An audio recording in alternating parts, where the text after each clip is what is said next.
Ayan guys, mag-ano tayo guys, magluto ng hapunan.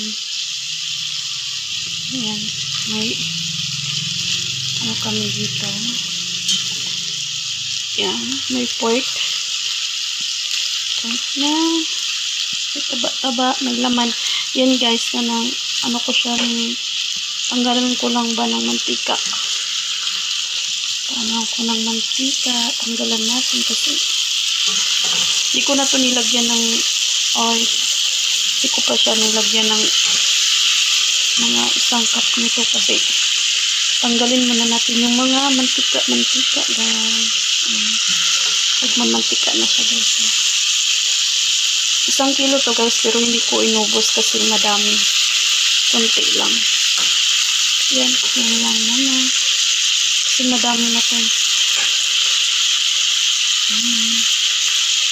Yan na sa bata. Yan guys. Tanggalin natin yung pinakaano na.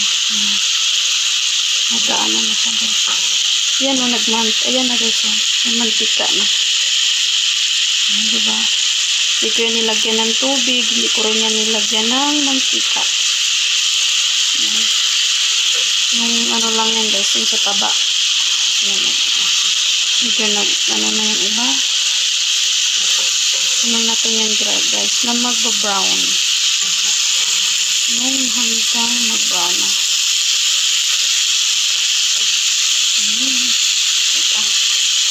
Ano lang natin. May laman.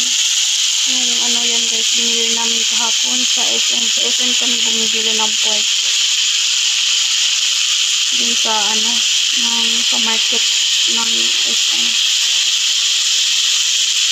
Kasi doon marami kang pagpilian yung nakakat na. Yan. Doon na yan sa ano. Sa SM may mga sizes ng nakakat na pork. Minsan lang naman kami mag-pork guys. Sa isang linggo, sa isang beses lang ganun. Minsan pa nga sa isang linggo wala. Mas madalas kami sa chicken. Kaya natatakam ako yung ano.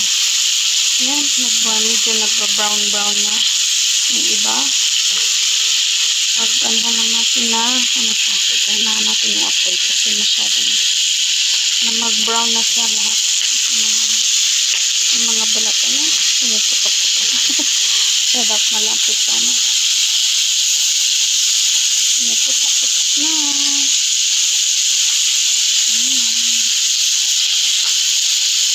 Diba, nagbabaw ng iba guys. Yun yung nagmamantika na yun. Yun. Yung tanggal talaga yun. Kasi kapag maraming makuha na dyan guys, mantika, tanggalan natin. Eh, gusto ko yun. Ayan. Oh. Lalayo tayo guys kasi baka makalpitan tayo.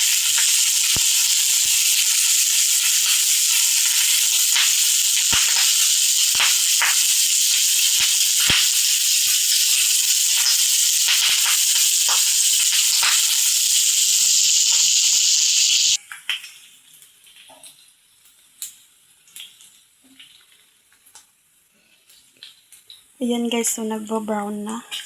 So pinatay ko muna yung, ayan, in-off ko muna yung ilaw. Ay, yung apoy. In-off ko muna yung apoy. Ayan.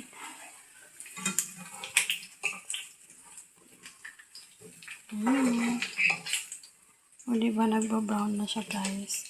Tsaka nagmamantika na.